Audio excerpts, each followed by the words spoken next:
Dari Auditorium Perdana Angkasa Puri, TV1 mempersembahkan debat perdana bersama perantara Datuk Johan Jaafar.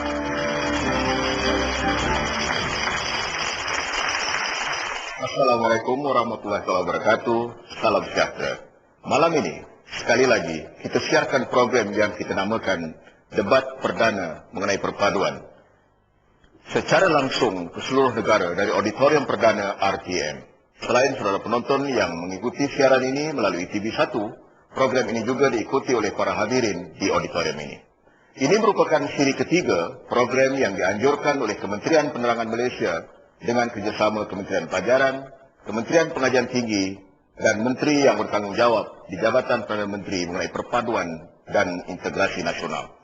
Walau apapun pandangan peribadi kita mengenai debat seumpama ini, atau sebelum kita menghabiskan masa yang terlalu banyak untuk menghujahkan sama ada ini debat, atau dialog, atau diskusi, atau wacana, atau sekadar perbualan di televisyen, eloklah kita mengingat semula mengapa program ini menjadi kenyataan. Kita berhasrat untuk melihat secara jujur dan tuntas isu mengenai perpaduan negara ini. Perpaduan bukan sahaja kunci pada kestabilan, tetapi juga teras dan prasyarat survival bagi negara berbilang kaum seperti Malaysia. Malam ini kita ingin melihat satu lagi aspek yang ada kaitannya dengan perpaduan, yaitu bagaimana pergaulan kaum boleh meningkatkan perpaduan. Sekali lagi bagi kami, ini isu yang melampaui atau transcend apapun motif, kepentingan, dan orientasi politik. Mudah-mudahan kita dapat berkongsi pengalaman dan pemikiran dengan tokoh-tokoh yang kita datangkan khas untuk membincangkan isu ini. Saudara penonton yang saya hormati sekalian, bersama-sama saya di studio pada malam ini ialah empat orang tokoh yang tidak asing lagi. Di sebelah kiri saya ialah yang berhormat Profesor Datuk Dr. Wan Hashim Wan Teh, Ahli Parlimen Greek. Assalamualaikum warahmatullahi wabarakatuh dan salam sejahtera. Yang di sebelah beliau ialah yang berhormat Chong Eng, yang juga Ahli Parlimen Bukit Mertajam dan Ketua Wanita DAP. Salam sejahtera. Dan di sebelah beliau ialah yang berhormat Saudara Salahuddin Ayub, Ketua Pemuda PAS, yang juga Ahli Parlimen Kubang Krian.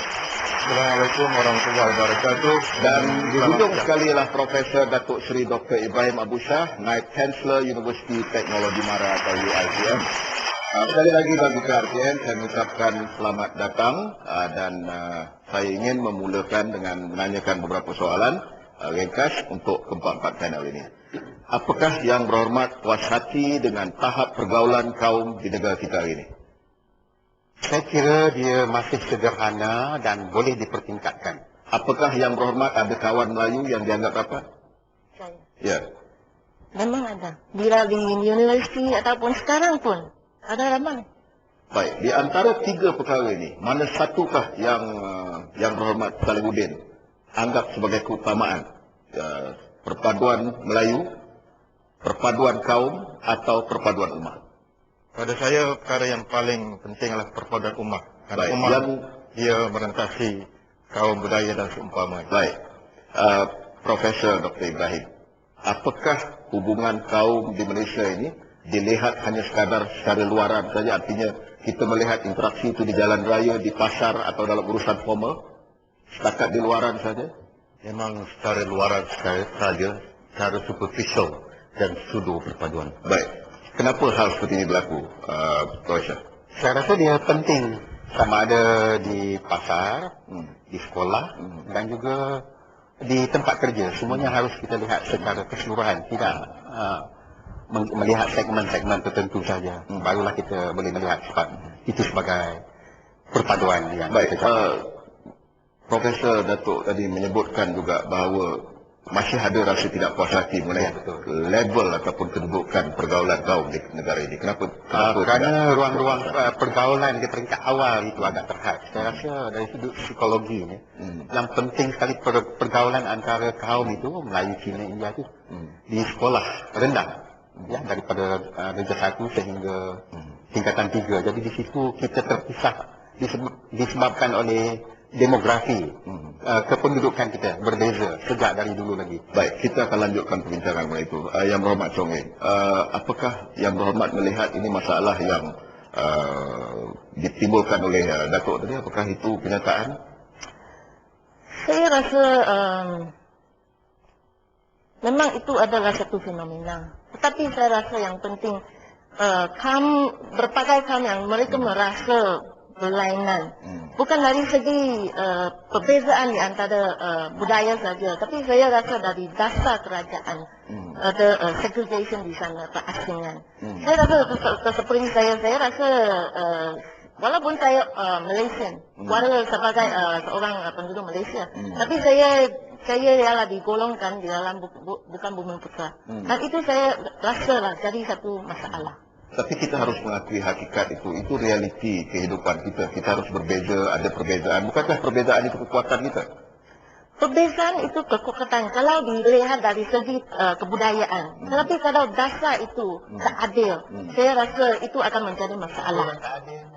Soalan yang ya, saya rasa ada perasingan, ya, perasingan seperti perasingan digolongkan rakyat digolongkan kepada bumi putra dan bukan bumi putra. Itu hakikatnya kerana dulu dah ada pribumi di sini kan, di Malaysia ini sudah ada, kemudian ya. Baik, sebelum kita hangatkan suasana dan kita bangkitkan isu yang ada kaitan relevan, ya. Kerajaan telah berbuat segala usaha. Yang salah rakyat yang bersalah, terutama yang amat menekankan kepada sifat etnosentrik. Baik, Yang Mohd Salahuddin, apakah benar bahawa rakyat kita drifting apart sekarang ini, berlaku pengasingan di antara rakyat yang berbagai kaum dalam negara ini? Sebab itulah saya mengatakan tadi bahawa Islam ini dia mementingkan kepada ummah. Ummah ini dia berorientasi beyond politik dan seumpamanya. Sebab itu pada konsep unity in diversity. Sebab itu Islam menganjurkan supaya saling hormat, mesti wujud mutual respect, mesti wujud perbezaan agama ini dilihat pada yang positif. Orang Islam menghormati agama orang lain, orang Melayu menghormati kaum yang lain. Macam saya, separuh darah saya ini Cina. Jadi tak ada masalah untuk saya berinteraksi dengan orang lain. Pertama secara terbuka. Ya, maknanya apa yang penting adalah di bawah payung Islam ini akan wujud satu ummah yang menghayati satu konsep di mana kita melihat bahawa perpaduan ini berteraskan kepada knowledge, berteraskan kepada ilmu pengetahuan. Ini yang kita mahu supaya wujud satu bentuk perpaduan yang merentasi segala yang halang perpaduan yang ada pada hari ini. Jadi Yang Berhormat tidak percaya pada perpaduan Melayu? Ya, masih gagal.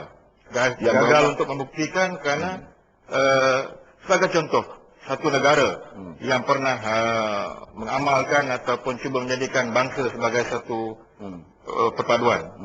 Indonesia dengan satu bahasa, nama pada satu nama Indonesia, tapi selepas rejim Soeharto jatuh, orang Cina menjadi sasaran. Ini gagal. Jadi pada saya, kita kena kembali pada trust, pada kekuatan yang asal yang Islam anjurkan, itulah berteraskan kepada perpaduan ummah. Tapi Islam tidak menolak asabiah, pahaman kaum dan sebagainya. Itu saya katakan tadi, Allah Subhanahu Wa Taala telah menjadikan dunia ini multiracial. Itu kehendak Allah Subhanahu Wa Taala. Yang penting adalah lita'arafu, berkenal-kenalan, bertaaruf, dan ini akan mewujudkan suatu negara yang di dalamnya masyarakat majmuk yang menghormati, wujud mutual respect yang mesti diamalkan oleh setiap kaum dalam negara. Baik, yang sebelum itu Yang Berhormat, apakah Yang Berhormat faham apa yang disebutkan oleh Yang Berhormat Salahuddin? Ya, saya rasa secara teori memang semua agama pun kata begitulah. Tapi secara realiti saya rasa kalau di bawah negara Islam, umpamanya kalau negara Islam yang betul-betul mengikut nilai-nilai Islam, jadi dia itu juga saya rasa lah yang bukan Islam itu pun akan di dalam tahap yang berlainan.